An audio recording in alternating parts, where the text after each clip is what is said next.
This video has been sponsored by Wicked Dicey and their event, The Summer Slaughter. More about them later on. What's up, folks? Welcome back to TacticalTortoise. My name is Trevi, and 11th edition is bearing down on us with the momentum of a Hackathon land fortress. So today I wanted to talk about some ways that you could prepare for the release of 11th edition and survive the transition, especially with your current play in 10th edition. And my first piece of advice is to focus on the fundamentals. While the minutiae of exactly how interactions on the tabletop are going to play out, things like piling in, consolidating, combat activations, charges, attacks, sequencing in some cases are gonna be changed, the fundamental tactics and strategies that underlie them are not. So, for example, when you're playing games in 10th edition leading up to the new edition release, maybe don't worry so much about being able to practice executing perfect transport wraps or combat slingshots. However, focus on micro tactics that are unlikely to change. Things like target selection. We know that weapon profiles are largely not going to change, so practicing targeting an enemy unit with a responsive profile to your attack profiles is going to be helpful. Attack sequencing to most efficiently destroy the units that you're shooting at is also going to be useful. Macro considerations like setting up peace trades, staging your army, and recognizing and setting up for your army to execute a go turn is all still going to be relevant. So those are the types of tactics that I would be considering right now before we transition over. And before we move to the next one, sponsor time. Have you ever wanted to be ruthlessly and brutally slaughtered? Well, I have good news for you because the date of your execution is set to August 14th through 16th, 2026 in Plainsboro Township, New Jersey. And that's because this video has been sponsored by Wicked Dicey and their event, The Slaughter. This represents the return of a long-running event that saw its rebirth last year. I was there, I live streamed it, and it was a great time. It includes a 5-round Warhammer 40,000 grand tournament, as well as events for Age of Sigmar, Star Wars Legion, and many other games on top of that. Wicked Dicey always goes out of their way to put on a great show, creating a fun and inclusive convention atmosphere, so even if you're just participating in a tournament, there are plenty of other things to do and people to hang out with the entire weekend. And they always work extensively with local tournament organizers to ensure that all of their events for all of their games are fair and well run. So if you're looking for any gaming action this summer, I highly recommend you check out Wicked Dicey's Slaughter. You can find more information in the links on the video right here or in the video description to get your tickets today. Next up is to prepare your accessories. One thing to keep in mind is the necessity for new accessories in similar implements as we move on to 11th edition. Some obvious things are changing. There's going to be less of an emphasis on 9-inch measurements, for example, and more on 8-inch measurements to play around the new ingress rules that force you to be 8 inches away from your opponent or more, or rather than, that forces you to be more than 8 inches away from your opponent rather than more than 9 inches. So any of those 9-inch deep strike widgets are going to be less useful, but there's a lot of other cases where things like battle shock is going to persist longer over the course of a round than it does in 10th edition. So gathering components or building tokens to represent battle shock is going to be helpful. I also imagine that actions are going to be a big part of the new edition. So getting things that can track your actions, for example, are going to be helpful. In addition, things like hidden might also be something that it's worth bringing tokens for in order to indicate, even if your opponent has models that are in terrain but don't act, so you can remember whether or not you can actually shoot at them. There's been a lot of persistent effects previewed, like expanded detection range, for example, and having a token that represents expanded detection range is going to help clean up the gameplay. I'm a huge proponent of tokens and measuring implements, and I think this is a really good time to look back at your collection. The next is a piece of advice that I often give to new players or those that are transitioning between new factions. I've always found that it's easier to remember specific rules when you have a practical showcase of how they would be useful on the tabletop.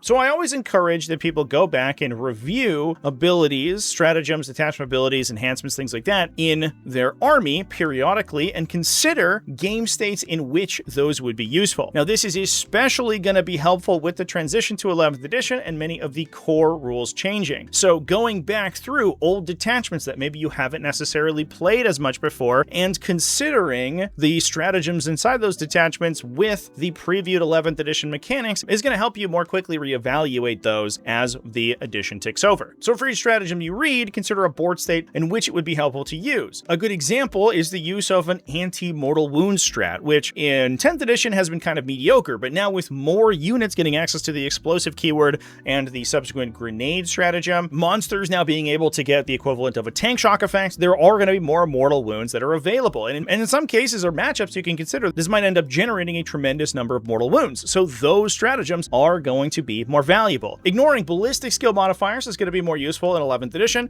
given that that also provides you ignore cover. Now that ignore cover is a ballistic skill modifier. Units that have effects that trigger when they remain stationary or they move a slow distance might be recontextualized with the new heavy rules or the new hidden mechanics that allow you to deploy out in the open and then remain stationary until your opponent comes into view so that you can then reveal yourself. Effects that trigger off proximity to terrain are going to be very different now. Effects that trigger on proximity to terrain are going to be very different now that all objective markers are definitionally terrain features. Being in range of an objective marker and being within the area of a terrain feature are going to be the same thing in 11th edition, so how you value those effects is going to change quite a bit. So go back through your abilities and consider these new use cases for them so you can be ready when it comes to build lists in 11th edition. And speaking of building lists in 11th edition, let's also talk about playing in 11th edition. As you're playing practice or pickup games, I recommend that you play some of the new layouts. While some of the terrain rules are certainly going to be changing, many of them, such as a lot of the line of sight mechanics that we've already seen, and your proximity and the ability to move through terrain is not going to change, to the point that the 11th edition layouts that we have been showcased thus far are likely to be compatible with 10th edition mechanics. You'll probably just have to add spots for objective markers to go and maybe move some of the terrain around. The Warhammer community has already given us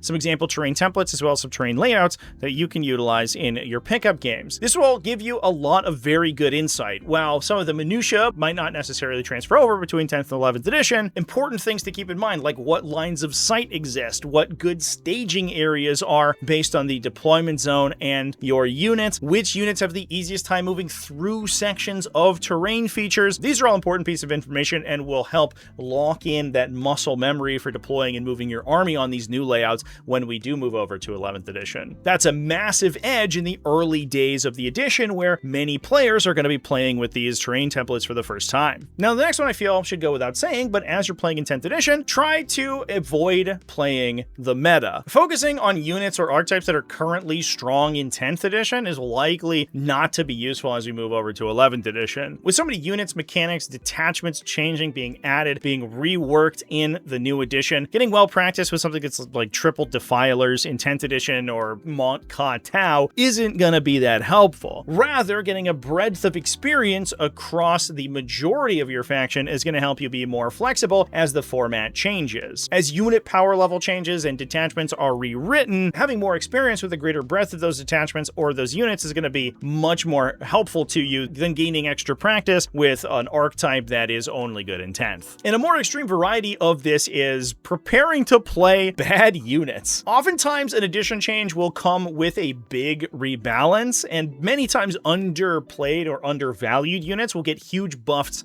or be totally recontextualized with new mechanics. To put the tinfoil hat on, a lot of cases this does feel by design, where units that are terrible in a previous edition will be re-released and become very good in a new edition. So looking at bad models or models that you haven't really had a chance to play in 10th edition and familiarizing yourself with their mechanics and their play on the tabletop might actually help you quite a bit when we go over to 11th. An interesting thing about this edition change is that the fundamentals of the game aren't changing, and in a lot of cases unit datasheets are not going to be changing unless they are released in a new codex. So looking at datasheets that are really underplayed in the current edition, so looking at and getting a couple reps with datasheets that are very underplayed in the current edition can help familiarize yourself with them when you're moving over to 11th edition without really getting anything lost in translation, since a lot of the core of that unit will remain the same. Now, a lot of this feeds into the next point, which is to not get attached. It's been a consistent trend between editions that many older sculpts or Forge World units get axed or moved to Legends with each edition change. While we don't have confirmation, I wouldn't be too surprised to see a lot of the really old Firstborn Space Marine units go the way of the Dodo this time around, for example, and as a new Space Marine Codex gets released in the first month, that would be a good breakpoint for them to transition a lot of those kits into the Legends format. So preparing yourself and your collection for that is going to be important. One way to do this, especially for units, is by working out potential roles that legended models can reasonably fulfill on the tabletop regardless. This gets a little rough for things like hull measuring vehicles, for which the exact dimensions and conformation of that model are very important on the battlefield.